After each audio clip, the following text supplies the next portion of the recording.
Thank you, Jay. Tonight, we're learning new details on an international manhunt that came to an end in South Dakota. It started with an Amber Alert in Canada and ended with an arrest at campground near Sturgis. That's where authorities found Benjamin Moore, his common-law wife, and 2 children. Investigators also found child pornography. KELOLAND's Renee Ortiz has details on a plea deal, along with new information from a man who heard about the Amber Alert and called authorities.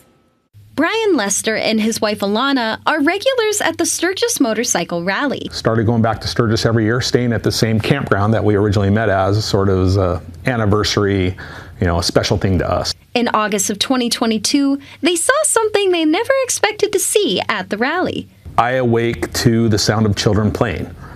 Wife and I both kind of had the same reaction, like, there's children in this campground? Like, what is going on? They took photos of the family and reported them to campground security. It's not right that there's kids in this campground. At that point, to find out later, but Mr. Benjamin Moore come walking out of rest facilities right there and had come walking out and had overheard the conversation. The couple later learned the 2 children were at the center of an international search. She holds up her phone and she goes, "It's the kids." I go, "What kids?" She goes, "The kids from the campground. It's an Amber Alert. It's the kids we are parked next to." According to court documents, Benjamin Moore illegally crossed the U.S. border near Turner, Montana, with the woman and children on August 3rd. 6 days later, workers at a campground east of Sturgis reported that Moore was working as a security guard and the family was camping. When Moore tried to leave, authorities arrested him. Moore was charged with transporting illegal aliens and child pornography.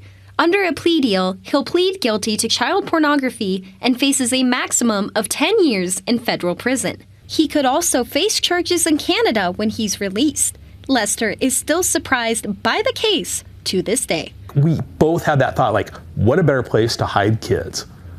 And to actually have that thought, and then 24 hours later, 36 hours later, that's exactly what they're doing, was incredible. In Sioux Falls, Renee Ortiz, KELOLAND News.